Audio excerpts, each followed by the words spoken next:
Hello, everyone. Welcome back to the Ground Pass podcast. This is going to be another bonus episode that we're doing during the Australian Open. And I have here a returning guest, Will. Welcome back. Thank you for having me. Excited to be back. I just got back from Australia yesterday, so I think it's like 2:15 a.m. for me right now. But I've found the transition to be okay so far. Okay. Even on the way there, like I don't know what it was I did right this time, but the jet lag is not bad right now. So I am. Did you sleep feeling on okay. either flight? I was able to. So on the way back, it was really nice. It was almost weird. Like we had maybe 50 people on the entire flight, and the plane fits probably 300 or something. So that is so strange. Everybody could have like 3 rows to themselves. So I had like a row of 3 seats to myself, and just leaned up against like the window and was able to stretch out. So I was able to get for an airplane, like decent sleep. So I think that helped. But yeah, I don't see how they're making money if they're having a flight with 50 that's people. That's not even half full. That's like no. Wow. No, it was like 15 or 20% full. Like it was a joke. Crazy, it was awesome for me. So I loved it. Hey, especially on those long haul flights, if you can have all the space, like that's exactly what you want. But I have you here, for everyone who doesn't know, Will is from the tennis tribe, and you basically cover all things doubles. And that is why I have you here today. I think the very first conversation that we had, I was very sort of inspired to add more doubles to my schedule, my watch schedule, especially when I'm at tournaments. And as a podcast that supports ground passes, I think doubles is something that on a ground pass, it's always available to you to watch. And we like to promote people going to see those matches that are super exciting and fun. And hopefully we can get people to get to know these players more, by going and watching them live in person. So you're just back from Australia. In general, what was that like as a tournament for you? Yeah. So this was my second time. I went in 2020, right before COVID. It is still, after going a second time, I think it's my favorite tournament. Melbourne is amazing. So I stayed in their downtown, basically. I had an Airbnb. The price for the Airbnbs is very reasonable. I think I had a 1-bedroom for $150 a night, maybe even a little less than that. Yeah. For the heart of downtown, you walk 15, it was like a 15 or 20 minute walk to the tennis courts. The walk is along this beautiful river with the downtown skyline on this really nice walking path. It's just the contrast between that and how to get to Queens for the US Open is just, it's a totally the opposite. Yeah. So I love the tournament. The grounds are great. They do a great job with the just entertainment outside of the tennis as well. There's a huge kids area. It's almost like a theme park for kids. As you walk in from the downtown side, the food options are good. The drink options are good. One of my favorite parts about it is when you do go to, on your grounds pass, you go to get food, or maybe I think theirs is called the Lemon Ace, which is their version of the honey deuce or something. Yeah. So it's not only a reasonable price. It's 25 Australian dollars, which I think is 15 US. But they don't spin the thing around and ask you for a tip after with any of because they don't do tips in Australia. So I love that. With the US Open, you pay $25 for the honey deuce, and then they say, do you want to tip 20%? So you're paying $30. So anyways, the prices are reasonable. The tennis is amazing. The venue's amazing. The weather's good. The city's great. It's my favorite tournament. It really is. I had a great time. Everyone I've talked to so far that's been there and gone, it's the same thing. I remember I was talking to Craig Shapiro on a previous episode, and just the way he described it, he was as if the US Open was in Central Park, in the middle of the city by the water. That's good. That is a dream. That is it just sounds like an absolute dream, and it the Australian Open has definitely moved way up my list of, must go to tournaments because it just sounds so awesome. So you were in Australia for the Australian Open covering the doubles. How was the doubles tournament this year? Because I also kind of want to get into a little bit the new teams that have formed for this new season, because I think there's some really exciting teams in there. But just in general, like the doubles competition, how was that so far? And by the way, we're recording this Friday 24th. I will release this episode today, and it's before the finals. So we will preview that as well. Yeah. Yeah, so the tournaments have both been great. The semifinal matchups on both sides were really good, especially the women's side. I mean, it was two fantastic matchups, and they both went 3 sets. They were both great matches. So yeah, both tournaments have been great. You've seen like a lot of new partnerships, like you said. It's always interesting this time of year to see how they work out. Last year, every year you have new partnerships in Australia, and then a lot of times I feel like by the time Indian Wells comes around, some of them have already broken up because they just don't have a great run. So it'll be interesting to monitor that throughout the rest of February. I can't say names, but I've like heard rumors about certain partnerships that may be like not going super well already. And other people have like told me this, but haven't told me names. So I honestly, even if I wanted to tell you names, I don't know them. But yeah, but other partnerships are doing great, like Sue and Ostapenko are doing obviously in the final coming up here. And yeah, there's a lot to kind of cover and a lot to keep an eye on throughout the finals and then the next month as well. So let's get into some of these new partnerships. You started there with Ostapenko and He Shui. Let's talk about them a little bit, but also touch on maybe some of your favorite new partnerships, or, I also kind of want to talk about some partnerships that only started last year, but are doing so well in the case of sort of Patton and Harry Heliovera. So what about Ostapenko and He Shui? Like, what makes them such a great partnership other than the fact that they just seem to have completely contrasting personalities? Yeah, they have contrasting game styles as well, which actually is a good thing. I think it's going to be very difficult for opponents and has been very difficult for opponents to find any sort of rhythm against them, because you hit the ball to Sue and you get the ball back at like 40 miles an hour, and you hit the ball to Ostapenko and you get the ball back at 140 miles an hour. So I'm exaggerating obviously a little bit, but it is kind of like that. And Sue is going to dominate from the net primarily. Ostapenko is going to dominate from the baseline, which is something Sue's coach, Paul McNamee, who had on my podcast last year, told me he likes. He's a big fan of having one person dominate from the back of the court, another person dominate from the front of the court. So I think that's probably why the partnership kind of came to be. They did not do well to start the year. I think they lost their first match, or maybe they won a match and then lost a match. In the last like 6 to 9 months, He Sui has not done super well. Last year, her and Mertens won the Australian Open, won Indian Wells, and then the rest of the year, they didn't really have any great results, and they lost a lot of early round matches. I think they lost first round at the US Open. But in a lot of tournaments, they didn't do super well. So a lot of people were wondering, is this the end of He Sui's kind of doubles dominance? And it's clearly not, because she is in the finals coming up on Sunday.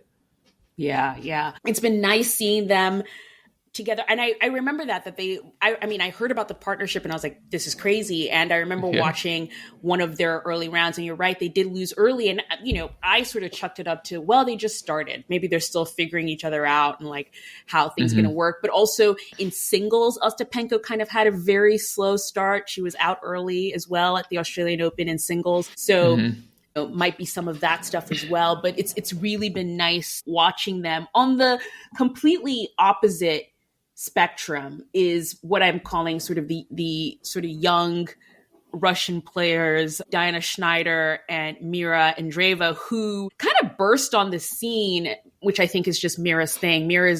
She just loves to burst onto the scene. But in doubles at the Olympics last year, where they played together, they hadn't played together before, and they get to the finals and win a silver medal. And it seems like they've committed this season to playing the whole season doubles. Mm-hmm.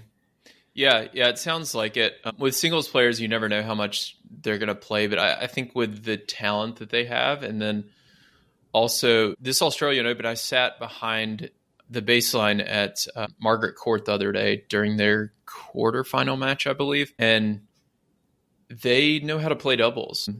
It's a lot of these singles players will come out and play some doubles, but they're just kind of banging the ball from the baseline and really stagnant at the net. But I would say especially Schneider, she knows how to move at the net and has the hands to be a really great doubles player. So I don't think this is the last time we're going to hear them making a semifinal run or a deep run in a Grand Slam. And I don't think, if they want to, they can probably manage their double schedule and not have to play really any 250s or 500s and just play the 1000s and majors and still make the WTA finals at the end of the year. I think they're that good if they want to be able to do that. That's great. I mean, they're just fun to watch.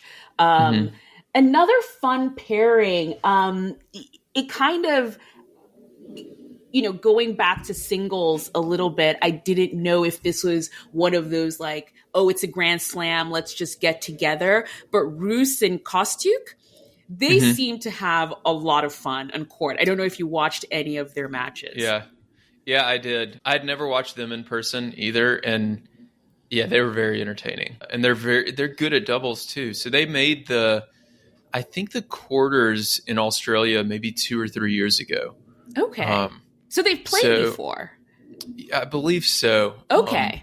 Double check me on that, but I'm pretty sure they made the quarters. They've definitely partnered up before, and yeah, it's interesting that this is something that I was like thinking about on the plane ride home. But it seems like a lot of, and I don't know why I've never made this connection, but a lot of the best doubles players are still good at singles, but not the top of the game at singles, right? So like you've got Siniakova, who's like hovered around 50 to 80 in singles for a long time. Shea Su Wei was top 30 or 40 in singles for a while in her career. Elise Mertens is somebody who's been around 20 to 50 in singles for a long time. So a lot of these top, and then you talked about the Russian team, Schneider and Andreeva, they're both good singles players that are not, top 5 or 10. And it turns out they happen to be really good at doubles as well.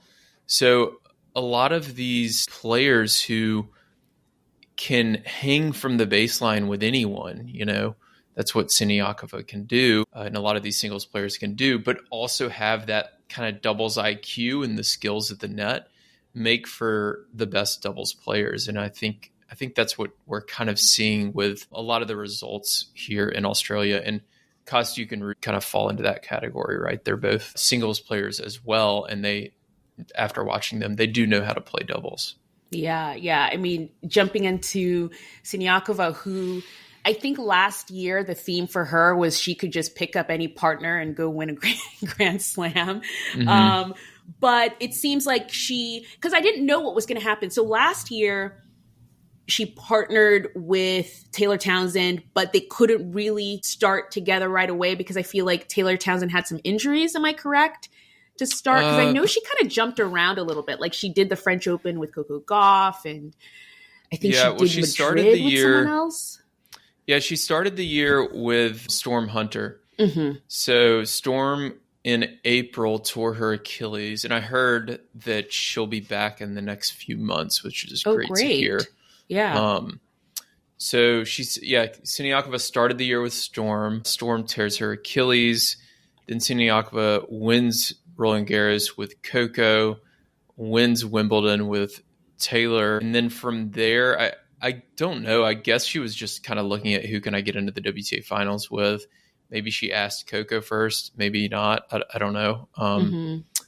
Coco focused mostly on singles last year, and obviously her and Jess had decided to split up at the beginning of the year. So yeah, I think at that point she saw she could still make the WTA finals with Taylor, and obviously they had a lot of success. So they're continuing this year, at least for now. I don't know if they have plans through the end of the year. But they've obviously had a good start to the year, being in the finals coming up on Sunday. Yeah. So that's the women's finals. Ostapenko, Heshuey, and Siniakova and Townsend. What do you take of that? I mean, first of all, I think that's such a great finals lineup. Anyone, please watch that final. It's going to be a fun time. But what do you think about it? Who do you think might be coming out on top?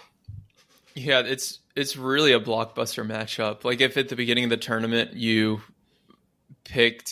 surveyed 1,000 doubles fans, like, who do they want to see? Like, this is the final that they want to see. Nice. This is like if you were to equate it to like men's singles, this is like a Djokovic Alcaraz type final.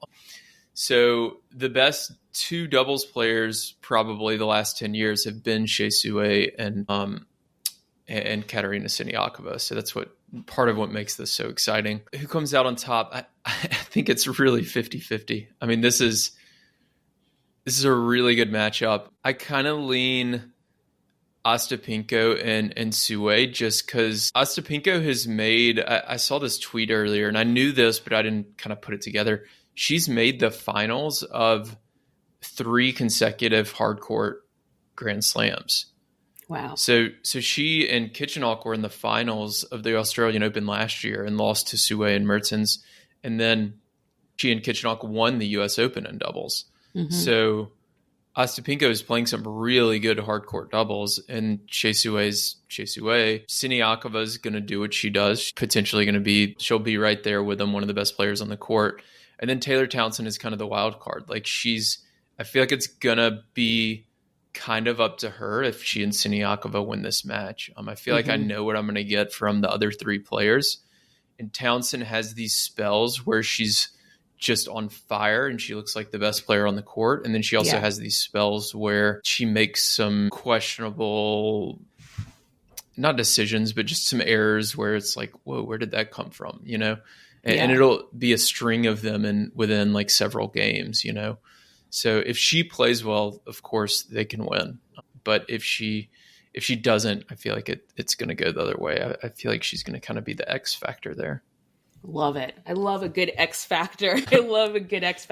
Excited to see how that one goes. Okay, jumping to the men. New partnerships, or are there any new partnerships on the men's side this tournament that you were excited to see come through? I know the one that I was, I think ever since I knew them as doubles players, it was always a question to me, why don't Skupski and Salisbury play together? They're both British. They were both on separate teams that were doing very well. So it was interesting to see them together now for the first time. How do you think their tournament went for this first time around? I would say that they would probably tell you it was a little disappointing. They lost in the second round, I believe. They didn't make the quarters. I know that. And I actually talked with Louis Caillet, the basically head of men's doubles for the LTA. And that podcast will be coming out soon. But he talked about how the match was disappointing that they lost. And it was really interesting talking to him. It's a fun interview because he's just such a smart coach in general, regardless of singles or doubles. But he talked about how there's he coaches the players and then he coaches the performer, and the performer has to show up for the player to execute the strategies. So to get the performer to show up, they have to be in the right mindset. It's more like intangibles, I guess. Yeah. And he said for that match, the performers didn't show up. So they don't even review the statistics or the strategy or anything like that in a loss like that. They try to figure out, why didn't you show up as a team? Like, why wasn't your effort there? Why wasn't your focus there? So it sounds like, maybe there was something else going on. I don't know if they were, I have no idea. I can't even begin to speculate, but it sounds like they weren't at their best in terms of mindset. So that was a little bit disappointing, but I imagine that they will do well throughout the rest of the year. I mean, they're both fantastic doubles players. Another new partnership is Nikola Mektic and Michael Venus. They were actually one of my picks to make a deep run, and they lost first round. So Ooh. I was a little off on that. They won in Auckland earlier this year, though, and they're coached by Dan Kiernan, who coaches Dabrowski and Routliff. And I spoke with Dan a few times throughout the tournament. He's a great guy, great coach. I think they're going to be a team to watch out for throughout the rest of the year for sure. They are just going to, it's a new team early on. They're going to have some speed bumps and things like that they'll work through. But I think throughout the season, they're going to continue to improve. So those are two to keep an eye on for sure. Yeah. A team I kind of talked about a bunch on Ground Pass because I still don't get why they were not seeded, and maybe you can explain it to me. But Rajiv Ram and Austin Krajicek seem like a crazy team to be unseeded in a draw. Yeah, the men's, I talked with a few people about this in Australia. So the men's draws now on the doubles tour are just so difficult. I feel like especially the 1,000 events and a lot of times at majors, but especially the 1,000 events, these draws come out and I'm like, every single team could lose first round. There's just no, and it's never like that in singles, right? Like you look at Sabalenka's draw, you're never saying oh, she's not going to win that first round or she might lose that first round match. Yeah. But in the men's doubles, for some reason, these 1,000 events, it's just insane how much depth there is and how many good teams there are. Austin just didn't have the best year last year in terms of ATP events. He and Rajiv won the silver medal in Paris. That does not count for points. I think it should, but it doesn't. So he and Rajiv winning that didn't help their ranking. Rajiv and Joe Salisbury, who had partnered for 5 or 6 years, didn't do as well last year. So their combined ranking just wasn't high enough to get seeded in this tournament. But they made the third round, had a decent run. I think at the time that they lost 6-3 to Harry Heliovara and Henry Patton. And at the time, I think they would have been pretty disappointed. And I'm sure they still are, but Harry and Henry are in the finals tomorrow. Yeah. So it's not like they lost. It's not like it was a bad loss. Harry and Henry were serving really, really well that day. I went to that match. Men's doubles so often comes down to how well you're serving or how well you're returning the other side of that coin. I feel like they're just playing at a super high level. I think Rajiv and Austin are going to do really well this year, though. Yeah, I'm excited to see them going forward, especially as an American team. So, and then that brings us to one of the finalists there, Harry Heliovara and Henry Patton, who are in the finals of their second Grand Slam. So they got together last year, won Wimbledon, and here they are at the finals of the Australian Open. I mean, has there been a more successful sort of coming together of two players in such a short amount of time, I feel like? Yeah. Yeah, they're playing well. Harry's, it just seems like he's really dedicated to his craft, and obviously they all are, but he's seems really focused on improvement. And I had him on the podcast this off season, and he's just so entertaining too. He's a great kind of, there will be many, I would hope many faces to men's doubles, but he's certainly one of them. There's not a ton of super entertaining personalities right now on the men's doubles tour. At least some people say that. I'm not sure I agree with it, but he is definitely one of them. He's really entertaining. So obviously he's playing at a super high level. His partner Henry is a really good British player. Louis Caillet, who I mentioned, is kind of overseeing Henry and the team overall. And then Calvin Betton is their coach, who I also interviewed on the podcast, and that was published earlier this week. And he's doing a really good job with them as well. When they won Wimbledon, they were unseeded, but they had been together. Calvin talks about it on the podcast, but they had been together for a few months, and they had really dominated the Challenger Tour and chosen to play a few challengers instead of going to play a 500 or 250. Just to get more matches in. And they, a lot of people were surprised to see them win Wimbledon last year, but people who followed doubles knew that they were a contender, even though they weren't seeded, because they had been playing so well. And, regardless of the level you're winning at, the challenger level, the ATP level, if you're winning a lot, then it can kind of, there's a bit of a snowball effect there. Yeah. I got to talk to Harry and Henry at the DC Open last year. Yeah, they mic'd him up for that, and it went kind of viral. At least for doubles, it did. It is. I mean, when I talked to them, he hadn't done it yet. Harry hadn't done it, and then they sort of. I watched the match after. I mean, I think it's a great idea. I think it's, and I get it. Players maybe feel like they have to sort of be careful of what they're saying, but I think that can be fixed with broadcasting a little bit if you sort of delay it so they feel free to be able to say whatever it is that they need to say. But I just think to help the audience understand what's going on, it's nice to have those things, especially from people watching from home. When I go to tournaments and I watch doubles in person, I learn so much from just listening to them talk to each other and watching their signals and, what does that signal mean and all that stuff. So I'm all for miking. I hope it's something that comes back. But I think Henry and Harry are a fun team. We need to come up with a combo name for them. When I talked to them, we were looking at double H squared. H squared, yeah. We'll make something up. But I think they are a fun team. And I think that's what doubles need. Someone like Harry, who's very just personable and has a lot of energy. Charismatic, I think is really great to have, and hopefully people can latch onto that. So they're in the finals. The other team in the finals are Bolelli and Vavasori, the Italians. They've been doing so well. Talk a little bit about them and then what you think about that final matchup.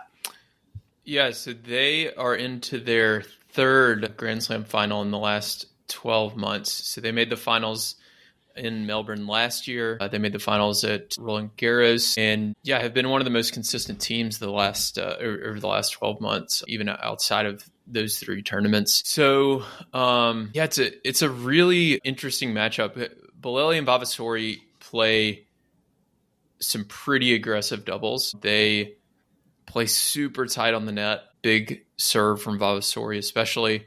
And they have really good hands at the net. So I think something to look for is who can execute the lob return a bit better and kind of neutralize some of the serving and neutralize that net player. Henry and Harry kind of play a similar game style. I mean, it's the general style of men's doubles right now. A lot of I formation, a lot of servers partner really close to the net and just putting pressure on the returner to come up with something in a small window. And it's very, very difficult to do. I think it's going to be a very tight match. I don't really have a pick for this one. I guess if I had to pick, I guess I'll pick the Italians just because this is their third Grand Slam final. They haven't won one yet. Harry and Henry won Wimbledon last year, so it'd be cool to see the Italians get one. I know they've worked hard for it, but I don't know. It could go either way for sure. Yeah. I personally just would love to see Double H get through again. I think it's like super cool. And I mean, again, the men and women's doubles finals, it's just so blockbuster. And I really hope people can start getting to know these players and latching onto them. And something I kind of want to go into a little bit now, talking about like the state of doubles and where we can see it grow and improve or sort of get more into the public sphere of like people recognizing doubles players and stuff. One thing I saw at this tournament, which we've talked about before when you're on, is there were a lot of doubles teams wearing the same outfit. Yeah. So Henry and Harry now are sponsored by Lotto and wear the same thing. And I believe Bolelli and Vavasori also wear the same brand. They looked great in their it looks so cool. And then I saw that little viral thing. I think they were actually junior tennis players, but it was like two sets of sisters, and they were both like one was Adidas and they were wearing red, and the other one's wearing the Nike kind of blue. Yeah, it was the junior doubles final, I think. Court thing. I was like, yes. Yeah. Like that's what it needs to be.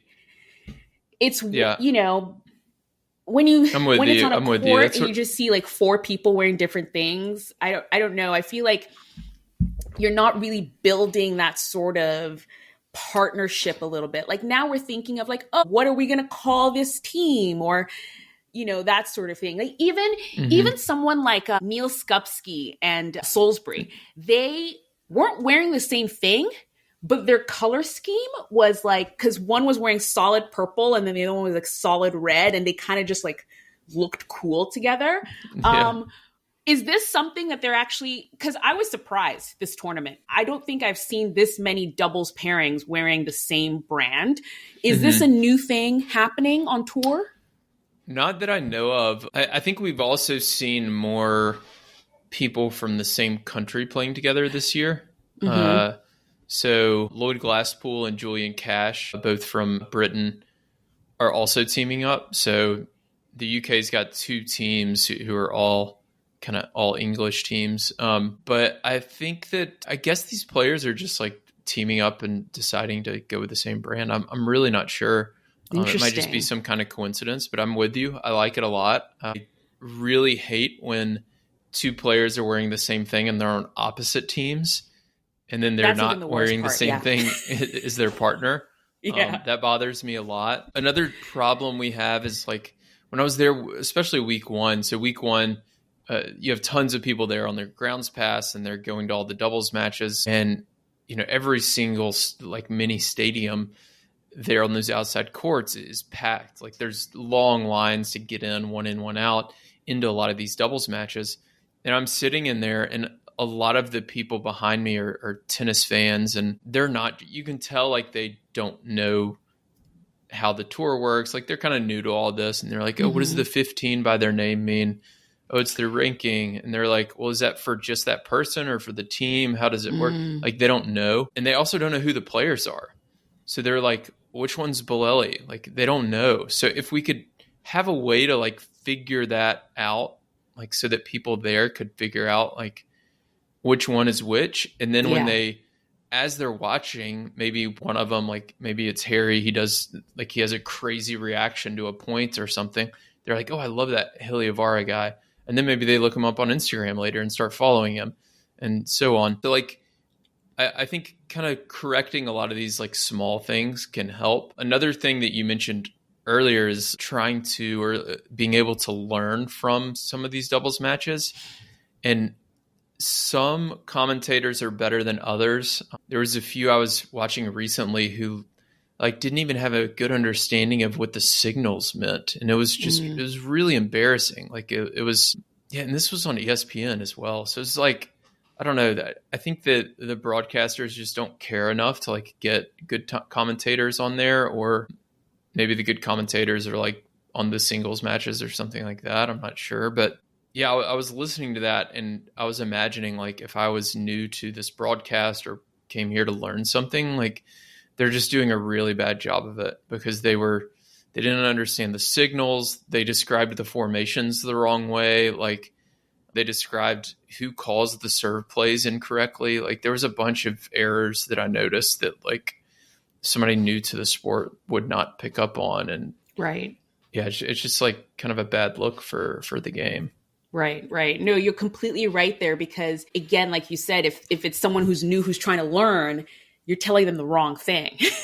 Yeah. And now they've learned the wrong thing. And that's not and they're getting confused. Like some of it was confusing too. So it's like, I think people would embrace it more and would watch more if that production was, there. The miking them up is a great idea, especially on changeovers. I think changeovers, there's more kind of dialogue between players. Right. Just creating like a better TV experience will help for sure. Yeah, totally. I mean, finally, before we go, because I know you have to run, because this is something that came up that actually because with a lot of things, I think I just like to observe and, hopefully see how we can make these things better. But this was actually a little bit upsetting, because I had seen on the social media feeds coming out of Australia that for the mixed doubles, and I know we didn't talk mostly about mixed doubles here, but I think it carries through. But for the mixed doubles, which was being played on a show court, but it was being played first, they were going to let ground pass holders go into the stadium and watch. Mm-hmm. Then there was a correction, which I found out late, but it was like, no, actually, not going to let ground pass holders in.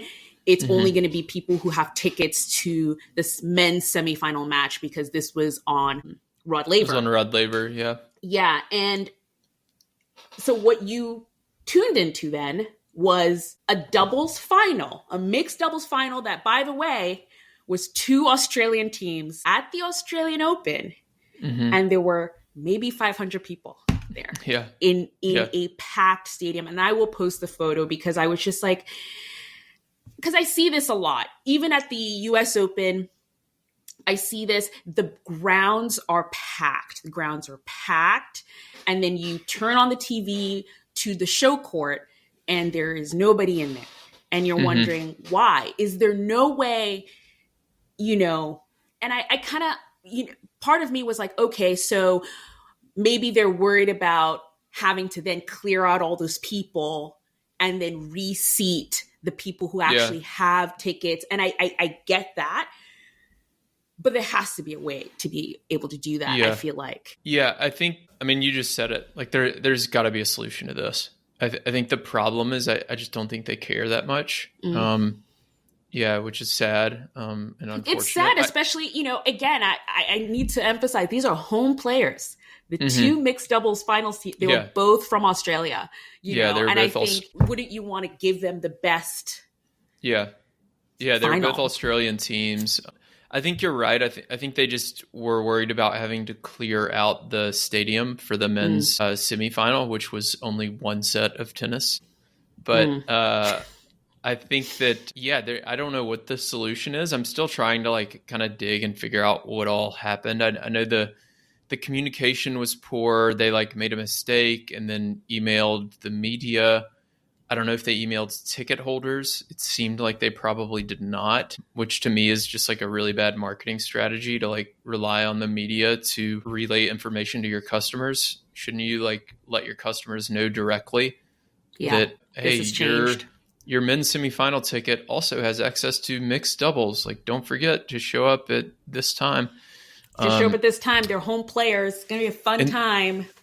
And it's something, this is something I've noticed, people say, some of the haters say, people just don't want to watch doubles, right? Or people, look at the stadiums and you see nobody's in the doubles. Well, this is a clear example of poor communication and the tournament just not caring that much. This is not a representation of people didn't want to show up. People didn't even know about it. And people who did want to show up on the grounds pass couldn't. They weren't allowed in. So I noticed it a lot once you get into later week 2 of the majors. Week 1, all the doubles courts are packed. Even I went to a Kia Arena, which is they're 3rd or 4th biggest arena. It's a pretty good size, a few thousand. I don't know how many. For 2 different matches week 1, and they were both packed. They were just as crowded as the singles quarterfinal I went to between Sonego and Shelton.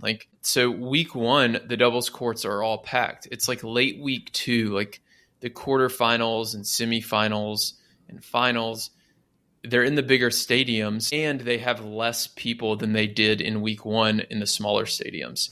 And to me, it's gotta be a lack of promotion.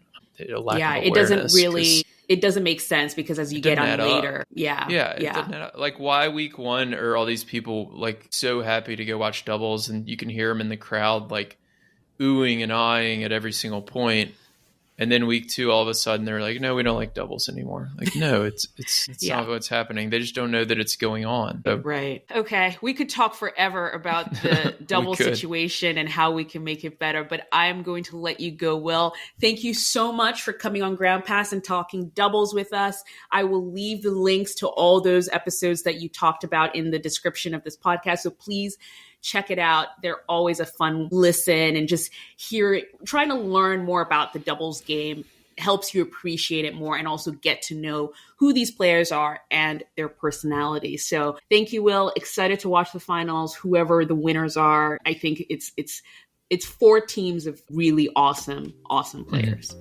Yeah, absolutely. Awesome. Well, thanks for having me on. Thank you. Bye.